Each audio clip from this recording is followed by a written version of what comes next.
Is about helping a new father understand what he's gotten himself into and to kind of set right expectations.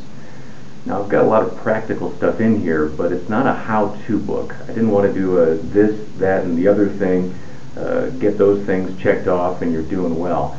I wanted to kind of reset expectations and help dads understand that as they go into this very special role, there are some things that they really need to know about the child, about their relationship with their wife, and about their unique and special role as a dad. And so I've tried to come alongside dads and encourage them that they can do this and to kind of reset their expectations so they know what they're going to be doing and how to succeed ultimately as a dad. Writing it, two conversations of note stood out.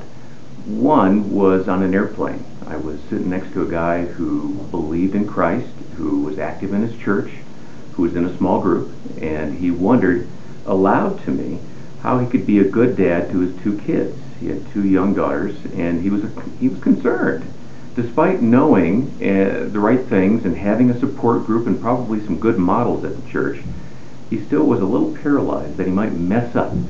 The second conversation was with a gentleman who had just finished serving a prison sentence. And as we talked, he observed me interacting with my kids, and he wondered aloud to me how he could be a good dad to his 9-year-old. He had just finished a prison sentence with his dad. He and his dad were in prison for the same thing.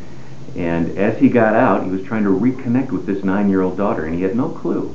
Anyway, these things got me thinking that there are probably some resources I could get these gentlemen. I looked and I found very little that I could feel comfortable giving either one of them. There are a lot of biographical books about my journey through parenting and what it was like when I first heard the child's heartbeat and those kinds of things, but not a lot of good meat in there.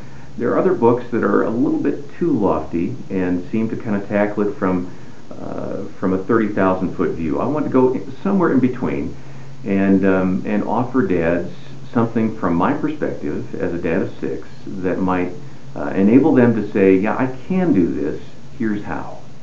Ultimately, what I want a guy to walk away with after he reads First Time Dad is a sense of, I can do this. A sense of, I hadn't really thought about fathering that way. A sense of, oh, I really had never even considered that. I want to be encouraging to them. I want to be a little bit inspiring. I want to be challenging, and I want them to think in terms of their role as a dad, their role as a husband, and their role as a man. If we'll do that through the book, I think we'll be successful.